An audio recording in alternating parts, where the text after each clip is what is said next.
En el corazón del distrito financiero de Manhattan, en lo que parecía una mañana de martes cualquiera, se desató el caos dentro del First National Bank.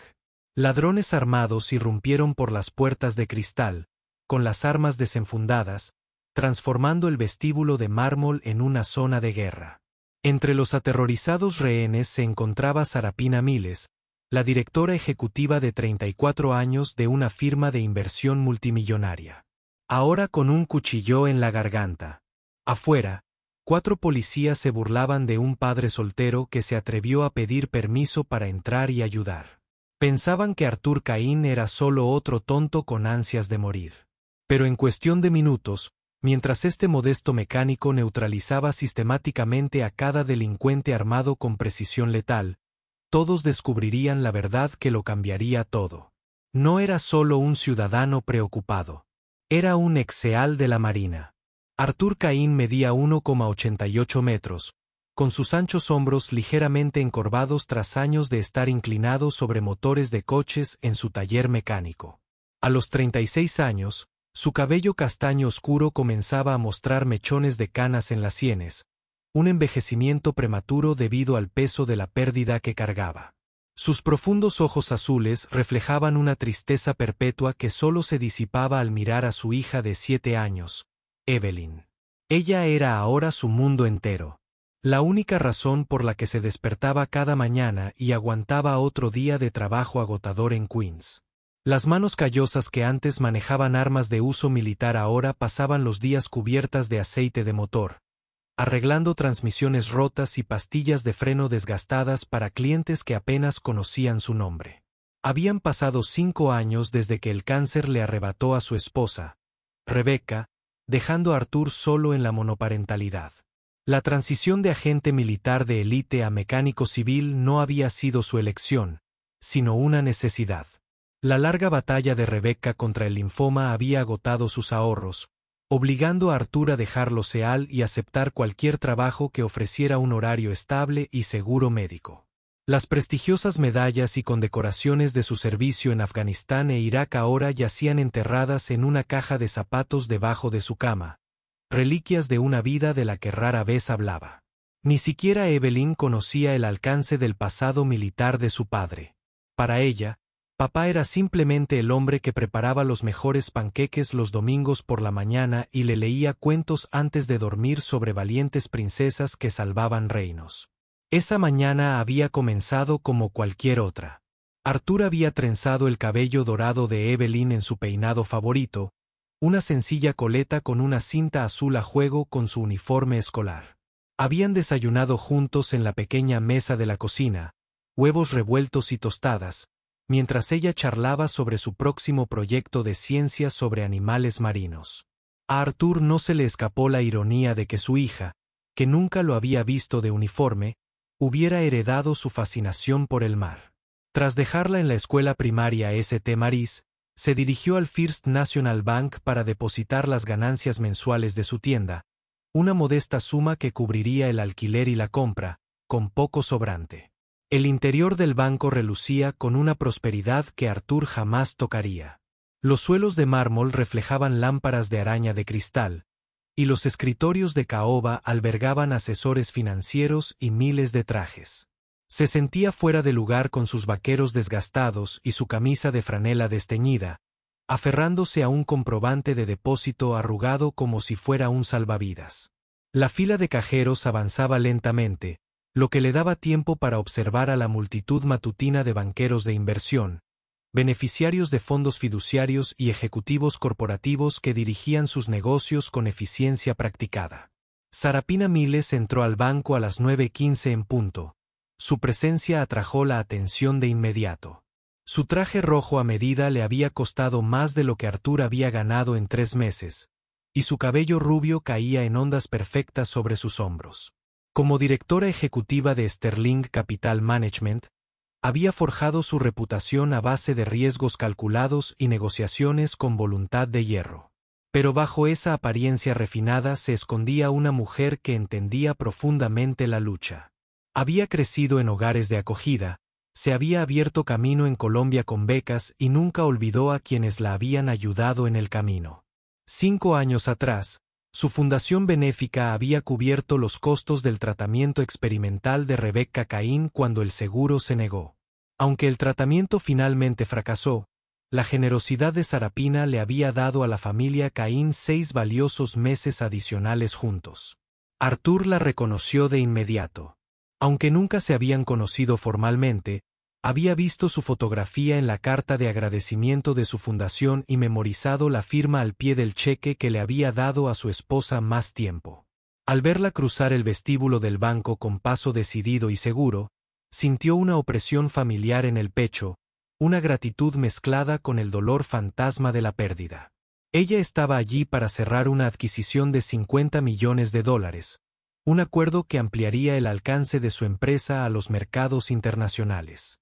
Ninguno de los dos podría haber predicho la violencia con la que sus caminos se cruzarían en los siguientes momentos. El primer disparo rompió la calma matutina. A las 9:23, las pesadas puertas de cristal del banco se abrieron de golpe y 4 hombres enmascarados entraron corriendo. Assault. Rifles alzados, voces dando órdenes que resonaban en el techo abovedado. Los clientes gritaban, cayendo al suelo presas del pánico mientras el ladrón principal, un hombre alto y demacrado con fríos ojos grises visibles a través de su pasamontañas, disparaba otro tiro de advertencia al techo ornamentado. El yeso llovía como nieve, cubriendo a los aterrorizados rehenes con polvo blanco. Zane Porter había planeado este atraco durante 6 meses, estudiando las rutinas del banco, identificando las debilidades de seguridad y reclutando a su equipo con promesas de millones fáciles. A sus 40 años, había pasado la mitad de su vida entrando y saliendo de prisiones federales. Cada periodo lo endurecía aún más, hasta que la violencia se convirtió en su lengua materna. Sus cómplices, George Miller, Carter Blake y Otis Reed, eran hombres más jóvenes ávidos de riqueza rápida, dispuestos a seguir el ejemplo de Zane en las profundidades de la criminalidad. Se movían con precisión ensayada. George cubría la entrada principal. Carter controlaba la zona de cajeros y Otis recorría las oficinas, obligando a todos a entrar en el vestíbulo central. Arthur se dejó caer al suelo con una fluidez practicada. Su cuerpo adoptó automáticamente una posición táctica que le permitía observar con una apariencia de obediencia. Sus viejos instintos despertaron, sus vías neuronales latentes se activaron con el entrenamiento que había recordado. Contó las amenazas, anotó sus armas, calculó las distancias y los ángulos de ataque. La familiar carga de adrenalina lo inundó, pero permaneció completamente quieto, con la respiración controlada y una expresión neutral. A su alrededor, los civiles sollozaban y gemían. Con el miedo palpable en el aire reciclado, Sarapina estaba a punto de firmar cuando estalló el caos. Los documentos de adquisición estaban esparcidos por la mesa de conferencias mientras sus socios buscaban refugio. Había empezado a seguirlos cuando Otis Reed la agarró del brazo, levantándola con la fuerza suficiente para rasgarle la costura del hombro. Sus ojos, inyectados en sangre y desorbitados tras la máscara, reconocieron la oportunidad en cuanto la vieron. El traje rojo, las joyas de diseñador, el aire de autoridad que se aferraba a ella como un perfume caro. Todo la señalaba como valiosa. Zane notó de inmediato el descubrimiento de sus subordinados. Cruzando el vestíbulo en 3 pasos rápidos, estudió a Sarapina con la mirada calculadora de un depredador que evalúa a su presa. La reconoció lentamente, sus finos labios se curvaron en una sonrisa bajo la máscara. Sabía exactamente quién era, había visto su rostro en las portadas de la revista Forbes y en los segmentos financieros de la CNN. Un director ejecutivo con cientos de millones sería la moneda de cambio perfecta. El cuchillo apareció en la mano de Zane con facilidad. Una hoja táctica de 15 centímetros que brillaba bajo las luces fluorescentes. Se colocó detrás de Sarapina, rodeándola por la cintura con un brazo, la hoja apretada contra la delicada piel de su garganta. Ella permaneció rígida, con los ojos verdes abiertos pero alerta, calculando sus propias probabilidades de supervivencia. El frío acero contra su arteria corroída no dejaba lugar a heroicidades. Un movimiento en falso teñiría el suelo de mármol de carmesí. Afuera, la respuesta del Departamento de Policía de Nueva York fue rápida y abrumadora. Las patrullas formaron una barricada alrededor de la entrada del banco, y sus sirenas crearon una sinfonía de urgencia que atrajo a multitudes de curiosos. 4 agentes tomaron posiciones estratégicas detrás de sus vehículos. Armas desenfundadas, radios con información actualizada de la central.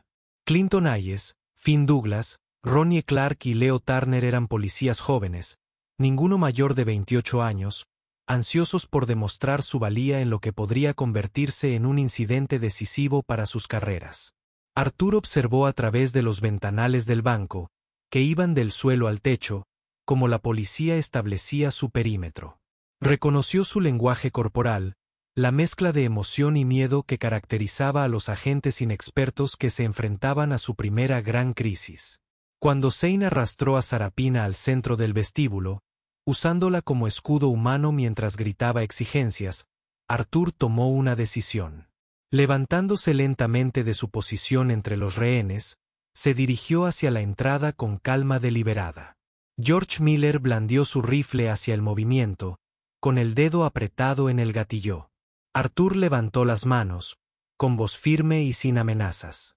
Explicó que se iba a hablar con la policía para servir de mensajero de las demandas de los ladrones. Zane, concentrado en controlar a Sarapina y negociar con las fuerzas del orden a través del sistema telefónico del banco, apenas miró a lo que parecía ser otro civil aterrorizado que huía del peligro. George, tras un momento de vacilación, lo dejó pasar. El hijo de la madrugada se sintió surrealista después de la tensión interna. Arthur se acercó a la línea policial con las manos visibles, identificándose de inmediato como un rehén que había sido liberado para comunicar demandas. Los 4 oficiales lo rodearon rápidamente. Sus preguntas eran rápidas y se superponían. Respondió con calma, proporcionando información detallada sobre el número de ladrones, sus armas, el recuento de rehenes, y lo más importante, el director ejecutivo utilizado como escudo humano. Clinton Hayes, el oficial de mayor rango entre los 4, medía 1,78 metros y tenía la complexión de un exmariscal de campo de secundaria ligeramente. Sus ojos azul pálido reflejaban la arrogancia de alguien que nunca se había enfrentado a un peligro real, cuya comprensión de la violencia provenía de videos de entrenamiento y blancos de tiro. Cuando Arthur sugirió que podía volver adentro y potencialmente neutralizar la amenaza, la risa de Clinton fue aguda y desdeñosa. La burla fue rápida y cruel. Finn Douglas, pelirrojo y pecoso, señaló las manos manchadas de aceite y la ropa andrajosa de Arthur, preguntándose en voz alta si creía que se trataba de una película de acción donde los mecánicos se convertían en héroes. Ronnie Clark, el más joven con 25 años, sugirió que Arthur debería centrarse en arreglar coches y criar a su hijo en lugar de jugar a ser soldado. Leo Turner, delgado y nervioso, añadió que los padres solteros que se mataban dejaban huérfanos, y preguntó si Arthur siquiera había considerado que le sucedería a su hija. Arthur absorbió su desprecio sin reaccionar, con una expresión neutral. Mientras su mente procesaba soluciones tácticas, comprendió su perspectiva. Se vio a sí mismo a través de sus ojos como un civil delirante con delirios de grandeza. No podían ver los años de entrenamiento condensados en su memoria muscular. Las docenas de operaciones exitosas en territorio hostil, la violencia de precisión que había ejercido al servicio de su país. Para ellos, era solo otro don nadie de clase trabajadora que intentaba meterse en una situación que escapaba a su comprensión. Dentro del banco, las exigencias de Zane se intensificaron. $5 millones en billetes sin marcar, un helicóptero al aeropuerto, un jet privado con combustible a México. Las negociaciones seguían patrones predecibles, pero Arthur notó cambios sutiles en el comportamiento de los ladrones a través de las ventanas. George se había alejado de su puesto asignado, atraído hacia la zona de cajeros donde Carter metía dinero en bolsas de lona. Otis caminaba nervioso cerca de las oficinas, con la atención dispersa a medida que aumentaba el estrés. Eran grietas en su disciplina, oportunidades para que alguien entrenado las explotara. Cuando Arthur insistió una última vez en que podía ayudar, Clinton Hayes lo agarró del hombro con fuerza y lo obligó a girar hacia una patrulla. La orden era clara: irse antes de que lo arrestaran por interferencia. Pero cuando la mano de Clinton hizo contacto, el cuerpo de Arthur respondió con reflejos entrenados, controlados solo por la voluntad consciente. El oficial nunca supo lo cerca que estuvo de ser derribado por un hombre que una vez eliminó a un comandante de célula talibán en combate cuerpo a cuerpo. La situación en el interior se deterioró rápidamente. La paranoia de Zane, alimentada por la cocaína que había inhalado en el baño para mantener su ventaja, se transformó en una violencia explosiva. Golpeó a un rehén anciano que había comenzado a hiperventilar. El chasquido de su pistola contra el cráneo del hombre se escuchó incluso desde afuera. Sarapina intentó intervenir. Su instinto de directora ejecutiva de proteger a los demás se impuso a su instinto de supervivencia. La respuesta de Zane fue presionar el cuchillo con más fuerza contra su garganta, dibujando una fina línea de sangre que goteó sobre su blusa de seda blanca. Arthur vio la sangre a través de la ventana y sintió que algo primitivo despertaba en su pecho. El recuerdo de Rebecca en su cama de hospital, pálida y frágil, se fusionó con la imagen de Sarapina en peligro. Esta mujer había dado esperanza a su familia cuando la medicina falló, había mostrado bondad a los desconocidos, cuando no tenía la obligación de cuidar. La deuda que tenía no se medía en dólares, solo en acciones. La policía podría burlarse de él. El mundo podría juzgarlo insensato, pero Arthur Caín nunca se había desviado del deber. Entró por la entrada lateral del banco. Una puerta de servicio que los ladrones no se habían molestado en asegurar. El empleado que la mantuvo abierta para fumar un cigarrillo había huido, dejando a Arthur con un punto de acceso sin vigilancia. Se movía por los pasillos traseros con silenciosa eficiencia. Su desgastada bota de trabajo, de alguna manera, silenciosa sobre los pisos pulidos. Cada rincón era revisado, cada puerta evaluada, su progreso metódico y paciente. La distribución del edificio se desplegaba en su mente como un mapa táctico. Cada habitación catalogada por amenazas y ventajas. George Miller nunca lo oyó venir. El ladrón se quedó solo cerca de la entrada de la bóveda. Su atención fija en el progreso de Carter con el efectivo. Arthur se acercó por detrás, midiendo cada paso, controlando su respiración para seguir el ritmo de George. El derribo fue un clásico de operaciones especiales. Un estrangulamiento trasero aplicado con una presión precisa que cortó el flujo sanguíneo al cerebro sin aplastar la tráquea. George quedó inerte en 8 segundos, inconsciente pero vivo. Arthur lo bajó silenciosamente al suelo, atando sus muñecas y tobillos con correas que había visto en un escritorio de seguridad. El rifle que George llevaba era una imitación de AR-15. Mal mantenido, pero funcional. Arthur revisó la recámara, notó que el cargador estaba lleno y se lo colgó a la espalda. Prefería trabajar sin armas de fuego siempre que fuera posible. Pero las opciones siempre eran valiosas, adentrándose en el banco. Oyó a Carter Blake maldecir a un cajero obstinado, completamente absorto en su avaricia. El ladrón más joven, de 26 años y con antecedentes de robo a mano armada, tenía visión de túnel. Eso resultaría fatal para su carrera criminal. Arthur atacó con la culata del rifle, un golpe medido en la base del cráneo de Carter que lo derribó al instante. Otro par de bridas aseguró la segunda amenaza, dejando solo a Otis y Zane a su cargo. Las cuentas mejoraban, pero los elementos más peligrosos persistían. Zane aún tenía a Sarapina como rehén en el vestíbulo principal, y Otis merodeaba por las oficinas administrativas. Arthur necesitaba aislarlos, evitar cualquier coordinación que pudiera resultar en rehenes muertos. Encontró primero a Otis. El nativo de Detroit de 30 años montaba guardia junto a un grupo de empleados de banco reunidos en una sala de conferencias. A través de la estrecha ventana de la puerta, Arthur observó la posición de sus objetivos, notó la pistola Glock que sostenía flojamente en su mano derecha, la forma en que su mano izquierda rozaba su máscara como si la tela le irritara. El sudor había empapado la camisa negra de Otis.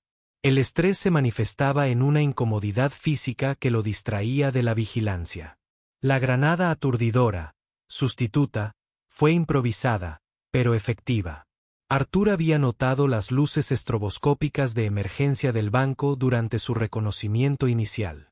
Dispositivos diseñados para alertar a clientes con discapacidad auditiva durante las alarmas de incendio, que activaban el sistema justo en la sala de conferencias, creaban una desorientadora descarga de luz blanca que dejó a Otis dando vueltas, confundido. Arthur entró en medio del caos, acortando la distancia antes de que el ladrón pudiera orientarse.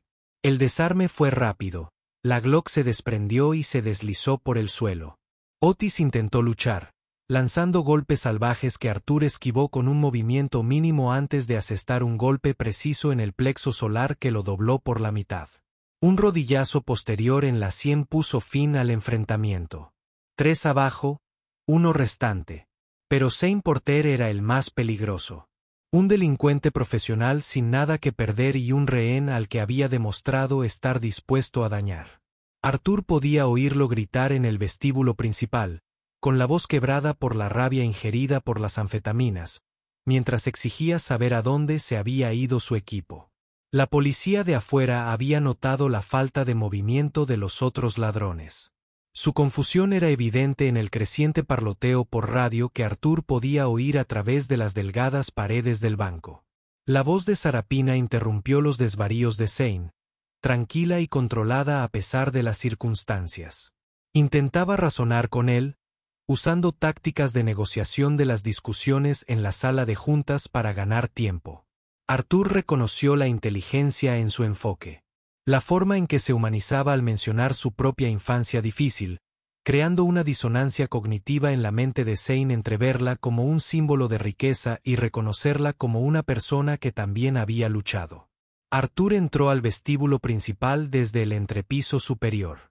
Avanzando por el balcón que daba a la planta principal, los rehenes de abajo lo vieron primero. Sus ojos se abrieron de par en par al reconocer al mecánico que se había ido antes. Se llevó un dedo a los labios, indicando silencio, y sorprendentemente obedecieron. Tal vez percibieron algo diferente en él ahora, en su forma de moverse con gracia depredadora.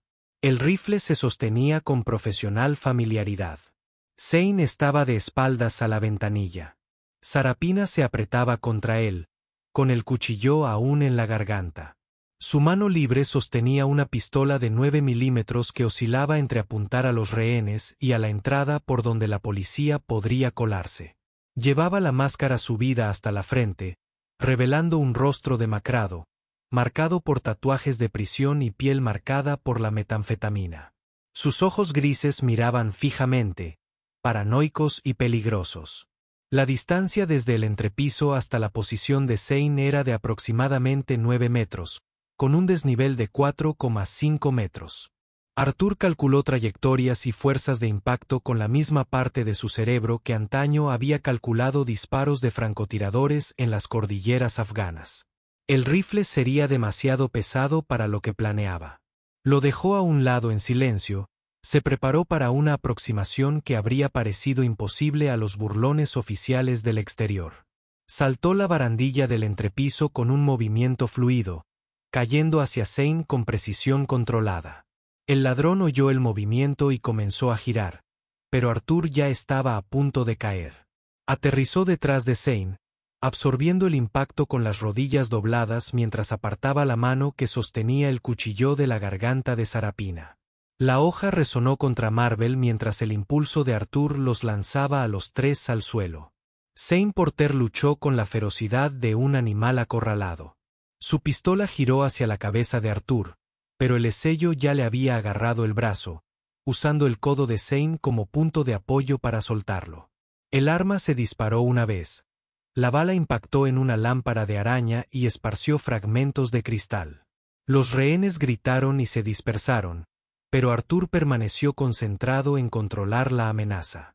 Su entrenamiento lo dominó por completo, La memoria muscular lo guió a través de una secuencia de golpes y manipulaciones articulares que destruyeron sistemáticamente la capacidad de lucha de Zane.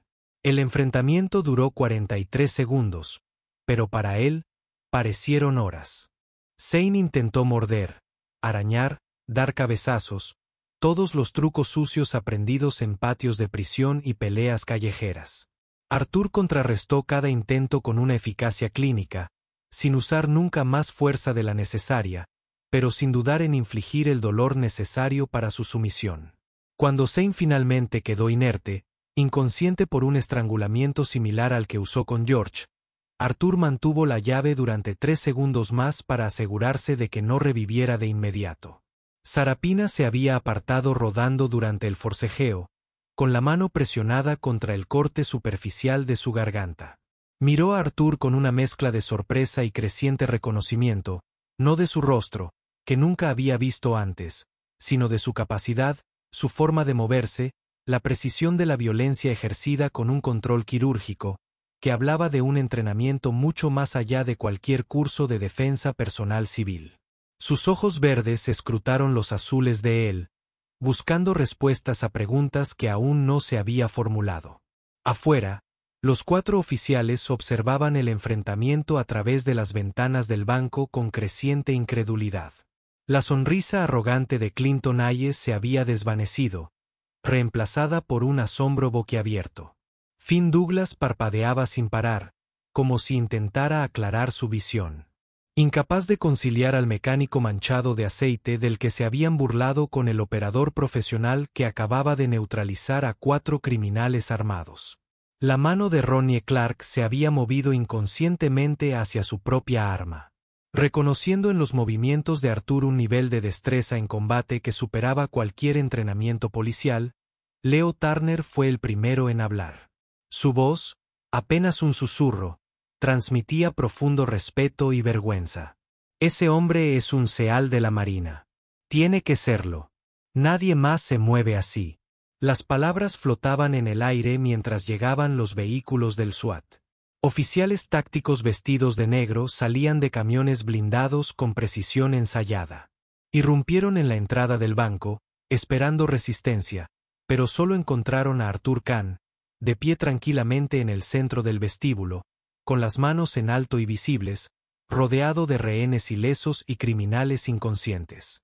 La escena fue tan inesperada que el líder del equipo SWAT, un veterano con 15 años de experiencia, se detuvo en seco.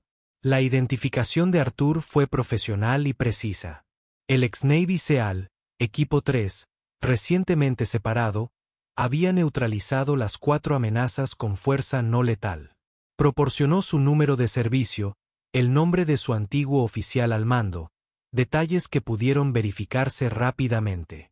El propio líder del SWAT, un exmarine, reconoció el porte de un veterano de operaciones especiales y ordenó a su equipo que asegurara a los criminales, tratando a Arthur con el respeto que su servicio exigía.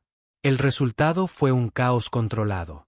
Los paramédicos acudieron en masa para atender las heridas leves de los rehenes, aunque milagrosamente nadie resultó gravemente herido, excepto el anciano al que Zane había apuñalado con una pistola en la cabeza, quien sufrió una conmoción cerebral leve. Los 4 ladrones fueron subidos a ambulancias separadas bajo fuerte vigilancia. Se esperaba que todos sobrevivieran y enfrentaran cargos federales que probablemente resultarían en décadas de prisión.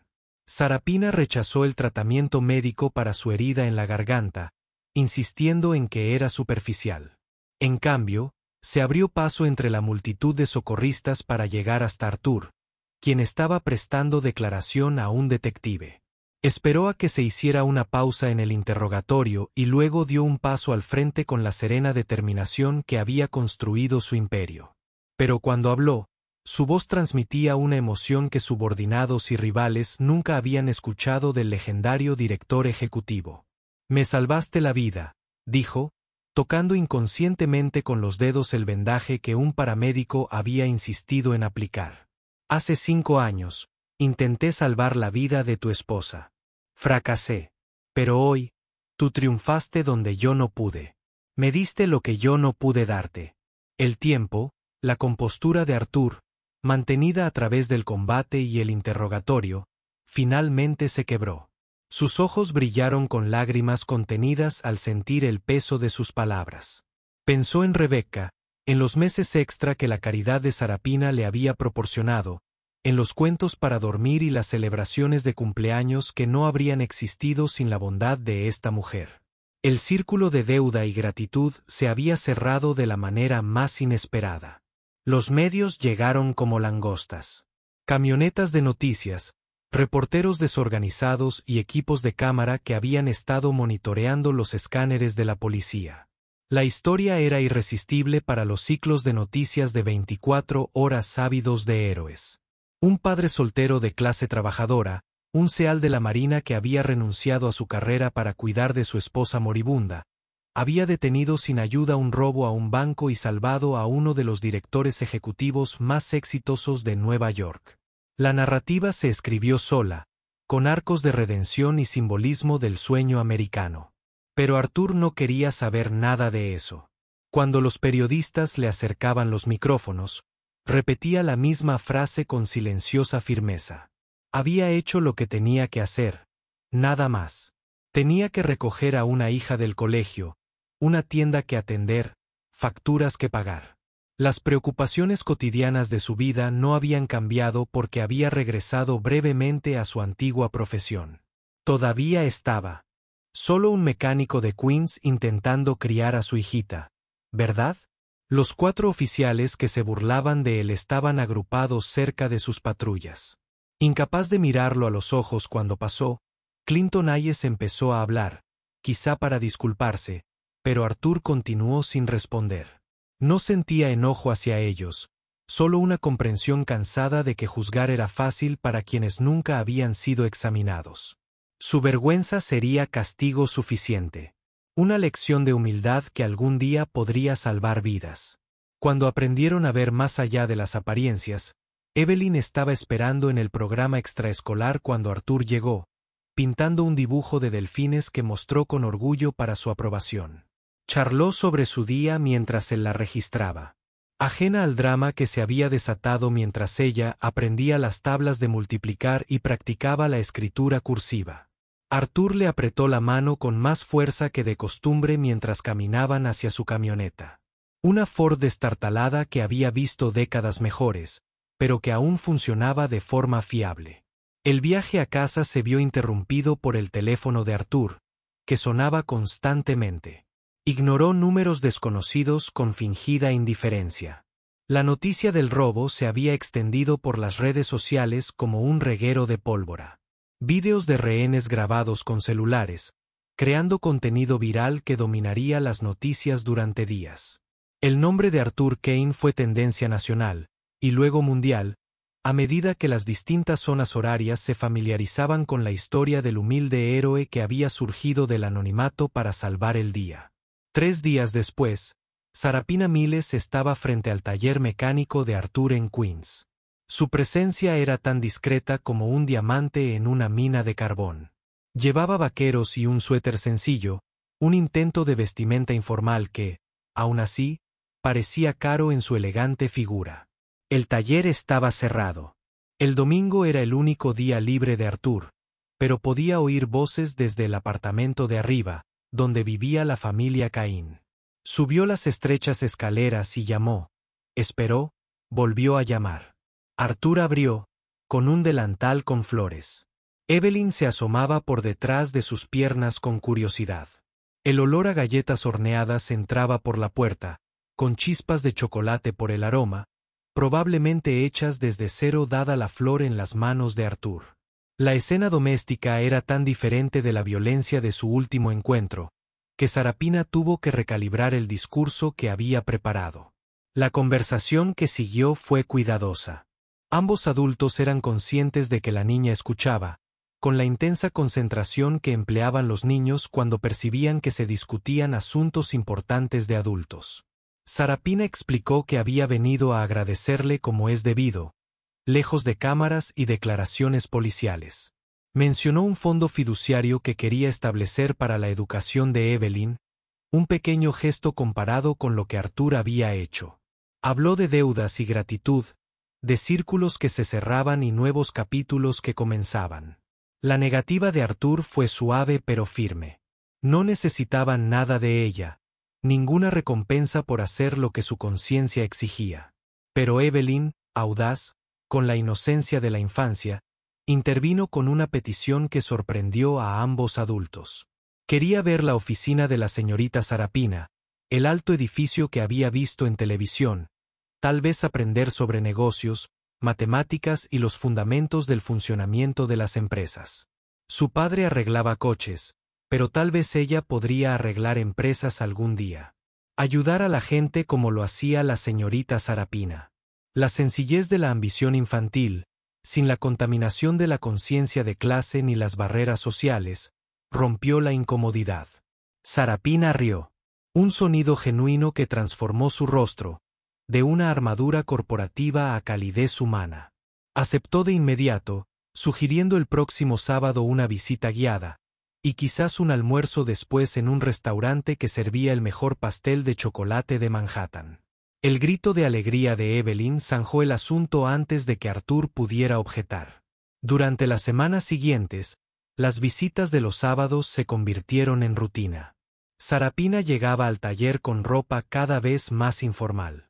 Aunque nunca dominó del todo el arte de parecer común, le enseñó a Evelyn sobre hojas de cálculo y márgenes de beneficio con la misma paciencia que Arthur, enseñándole a cambiar el aceite y a revisar la presión de los neumáticos. La improbable amistad que surgió pareció sorprender a nadie más que a los propios participantes. Arthur descubrió que bajo la apariencia de directora ejecutiva de Sarapina se escondía una mujer que nunca había tenido una familia de verdad, cuyo afán de éxito se había visto impulsado por el miedo a volver a la pobreza. Aprendió que su silencio no indicaba sencillez, sino una profundidad de pensamiento que se expresaba a través de acciones más que de palabras. Eran opuestos en muchos sentidos, pero unidos por la comprensión de la pérdida y la determinación de construir algo significativo a partir de los escombros de la vida. El momento en que la amistad se transformó en algo más fue sutil, casi imperceptible. Ocurrió durante la obra de teatro escolar de Evelyn, donde interpretó a un delfín en una historia sobre la conservación del océano. Arthur y Sarapina se sentaron juntos en las incómodas sillas de plástico del auditorio, observando a la niña de 7 años recitar sus diálogos con teatral seriedad. Cuando Evelyn los vio entre el público y, con entusiasmo, rompiendo por completo su personaje, ambos rieron y devolvieron el saludo, tocándose accidentalmente las manos en el gesto. Ninguno se apartó. El contacto fue breve, rozándose los dedos, pero transmitió una electrizante sensación de posibilidad. Seguían mirándose cuando la maestra de Evelyn desvió suavemente la atención de la niña hacia la obra. En ese momento, rodeados de otros padres y del caos del teatro de primaria, algo fundamental cambió entre ellos. El director ejecutivo y el mecánico se convirtieron simplemente en Sarapina y Arthur, dos personas que se habían conocido en las circunstancias más improbables. La primera cita real llegó un mes después.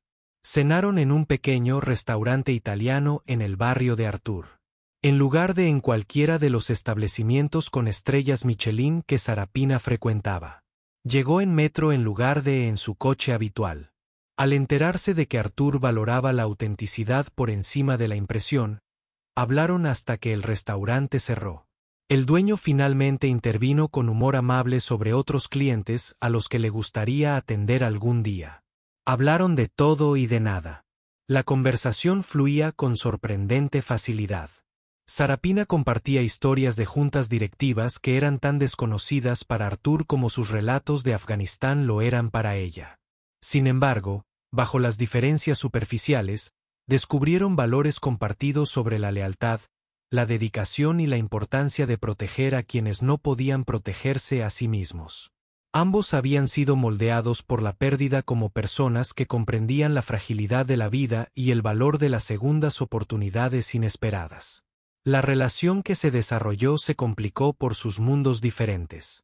Los colegas de Sarapina no podían entender su atracción por un padre soltero de clase trabajadora.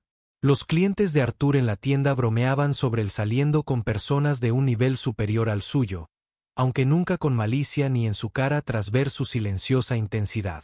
Los medios de comunicación, cuando inevitablemente descubrieron la conexión, la pintaron como un cuento de hadas, la recompensa del héroe por su valentía. Pero para Arthur, Sarapina y Evelyn, era más simple y complejo de lo que cualquier narrativa externa podía captar. Eran tres personas construyendo algo juntas con las piezas dispersas de sus vidas. Era aprender a confiar tras una pérdida, a tener esperanza tras una decepción, a creer que la felicidad no era algo que solo le sucedía a los demás.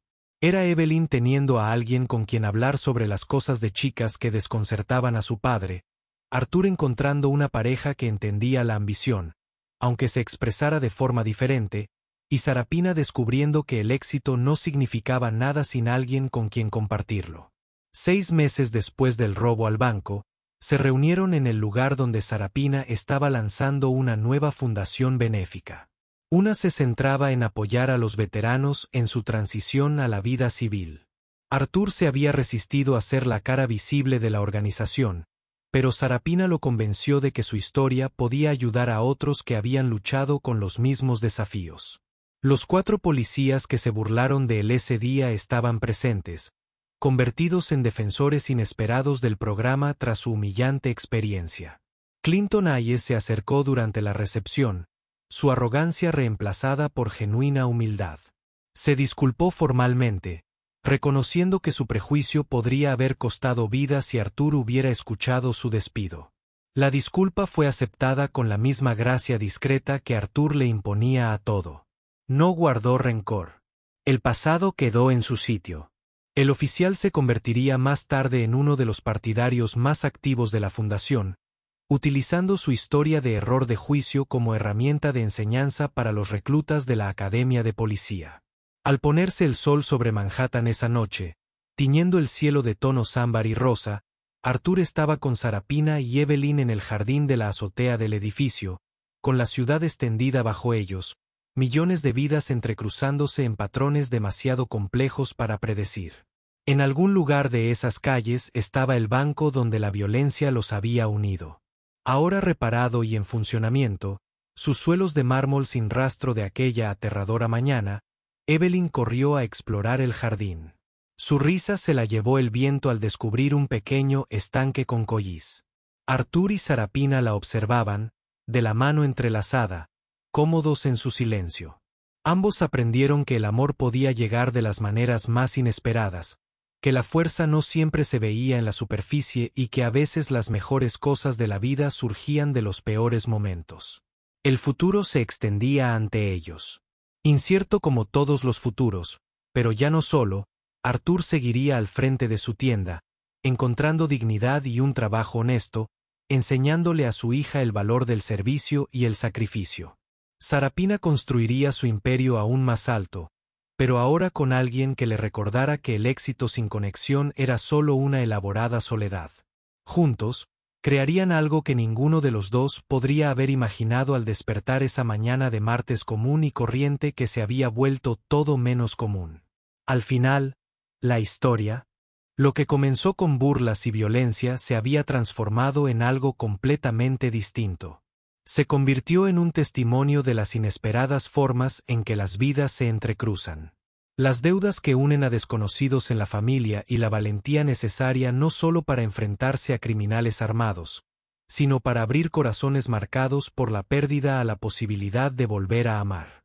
Al caer la noche sobre la ciudad de Nueva York, Arthur Kahn, ex Navy SEAL, actual mecánico y futuro esposo, abrazó a su familia y supo que a veces las misiones más grandiosas eran las que uno nunca veía venir.